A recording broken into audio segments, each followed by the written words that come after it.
Welcome back. The journey continues, and the stakes are higher than ever. In this next chapter, the tension reaches a breaking point. Get ready for an even more intense ride. Day by day, Emily's health continued to deteriorate. The minor hole in her heart that she had always managed seemed to worsen. At times, she would collapse, struggling to breathe, and Ryan could only watch helplessly, his heart heavy with worry. But his own struggles were immense, working long hours as a laborer, struggling to support his family, and barely making ends meet. His financial condition was far from stable, and despite his love for Emily, he felt powerless to help her beyond offering emotional support. Despite his own exhaustion, Ryan stayed by Emily's side, visiting her regularly, even as his own family depended on him. He knew that his sister had lost more than just a husband. She had lost the life they had built together, the dreams they shared, and now, the hope of ever reclaiming what was rightfully hers. It wasn't just physical support Ryan offered. His emotional presence was the only thing that kept Emily tethered to reality. But even Ryan couldn't shield her from the unbearable loneliness that took root in her soul. Emily spent sleepless nights, haunted by memories of her past. The ache for her daughter, Ava, was unbearable. Every night, her mind would flood with images of Ava's laughter, the warmth of her hugs, and the times they had shared. But now, that connection felt like a distant dream. The absence of her daughter was a void that could never be filled. Food held no appeal for Emily. Her appetite vanished, and the weight loss was evident. Friends and neighbors would notice her gone appearance and ask, "What's wrong, Emily? Are you not eating properly?" Their words stung, but there was no solution. Every day was a battle just to make it through. The court's decision, granting her a paltry maintenance of $250 per month, felt like a mockery of her suffering. Every time she had to appear in court, Mark's cold indifference haunted her. His lawyer painted a picture of Emily as unstable, focusing on her heart condition and emotional struggles. The law, she felt, had failed her, and even God seemed distant, leaving her to wrestle with despair. She often asked herself, "What is written in my destiny?"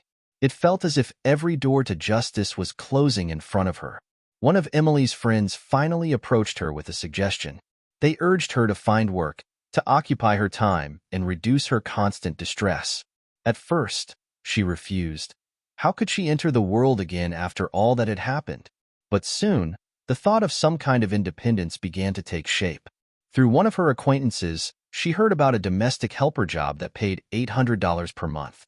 Desperate to escape the oppressive silence of her empty home, she reluctantly applied. When she received the details, her heart sank. The job was at Mark's house, the very house that had become a prison for her.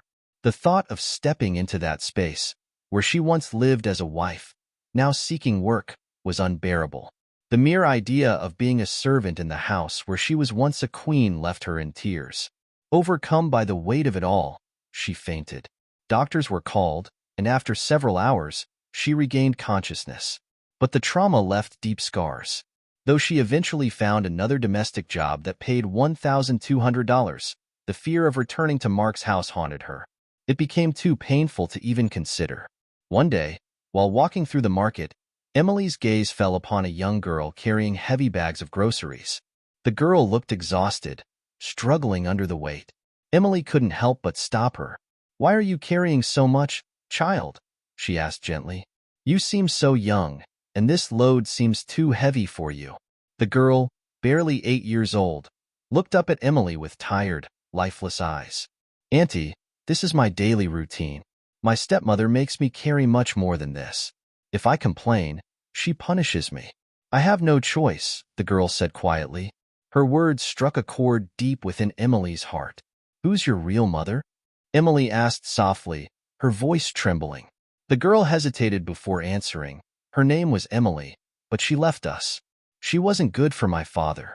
That's what my stepmother says. Hearing that name, Emily's breath caught. The world seemed to blur around her. Tears streamed down her face as the memories flooded back. Memories of Ava, memories of the life she had lost. Unable to hold it in, she cried uncontrollably. The girl stood there, unsure, apologizing. "Auntie, I didn't mean to upset you." I didn't tell you anything. But Emily couldn't stop crying. Finally, after a long moment, she managed to compose herself. It's all right, daughter. Sometimes memories just become too much. I'm fine, Emily said, gently wiping her tears. The girl, still confused, looked at Emily with innocent eyes and offered a small, hesitant smile. Auntie, you're very kind. I wish you didn't have to cry. There, in that fleeting meeting, something shifted within Emily. She didn't reveal who she truly was to the girl. She simply told herself, maybe someday, when the time is right, I'll tell her everything. For now, she smiled and encouraged the girl to go on her way. As the girl disappeared into the crowd, Emily stood there, her heart both broken and strangely lighter. She realized that though the pain of losing Ava was unbearable, the connection to her daughter was still alive. In that moment, she resolved to keep fighting. If not for herself, then for Ava. From that day forward, Emily began focusing on small tasks, volunteering, helping others in need, and trying to find moments of joy. Her story wasn't just one of despair anymore. It became a journey of survival, resilience, and the quiet hope that one day, she might find her way back to Ava. The path was long and filled with obstacles, but something began to change within Emily. Each passing day became a little easier as she grew stronger, not just in spirit but in resolve. The memories of Ava no longer haunted her as they once did. Instead, they became the fuel for her fight. Ryan was her constant support, always there to hold her hand when she felt like giving up. Emily, don't let the past define you, he urged. Your future is still unwritten, and you have the strength to shape it. His words resonated deep within her, strengthening the resolve that had started to waver. As time went by, Emily became more confident. She started to believe that perhaps there was a way to reclaim her life. If not her full life, then at least parts of it. She continued her legal battle, driven by the memory of Ava's innocent face and the hope that one day, her daughter would see the truth. The community, which had initially remained silent, began to rally behind her, offering their support. Women who had faced similar struggles reached out, providing counsel and comfort. They reminded Emily that she wasn't alone. Together, they created a network of strength and solidarity. One day, during one of her visits to the court, Emily received an unexpected call from a local NGO that had been following her case. They offered her free legal aid, taking up the fight for custody of Ava. You fought with immense courage, they told her. It's time someone stood with you. Emily couldn't believe her ears. After years of battling loneliness and despair, someone was finally offering a glimmer of hope. With renewed determination, she gathered every piece of evidence, witness testimonies, medical reports, and even old photographs, to present her case. Throughout the court hearings, she wasn't alone. Ryan stood by her side, unwavering in his support. The judge, though skeptical at times, began to notice the sincerity in Emily's plea. Slowly, but surely, the tide began to turn. The community that had once looked away began to voice their support for Emily, vouching for her credibility and the well-being of Ava. Mark's arrogance, however, hadn't wavered. His defense remained the same: blame Emily for her health issues, for being emotionally unstable. But every time he spoke, Emily's strength only grew. His attempts to discredit her were met with the rising voices of those who believed in her. In a surprising turn of events, the court finally ruled in Emily's favor. The judge acknowledged the neglect and abusive behavior from Mark, and despite his financial stability, declared that Ava's well-being would be best served by her mother. When Emily received the news, a flood of emotions overwhelmed her. It wasn't just joy, it was a release of years of pain and struggle. The first time she held Ava in her arms again, the world seemed brighter, the air seemed lighter. Ava, now older, didn't understand the full extent of what her mother had gone through, but she knew one thing: her mother loved her beyond measure. In that moment, the bond between them was rekindled, stronger than before. Emily knew the road ahead wouldn't be easy, but she was no longer alone. With Ryan by her side, with the community supporting her, and with the unwavering love for Ava driving her, she was ready to face whatever life threw at her. Ava's routine continued as before. Every morning at 10 a.m., She would walk to the general store to buy groceries, carrying bags far heavier than her tiny frame should have to manage. One day, something shifted in Emily. She watched Ava from a distance and, despite herself, approached the girl. "Daughter, why do you come here every morning? Don't you have someone to help you carry these bags?" Emily asked gently. Ava looked up, puzzled. "Auntie, I have no choice. My stepmother makes me do everything. If I don't do it, she punishes me. I have no one else," she replied quietly. "But your father? Doesn't he help you?" Emily asked softly.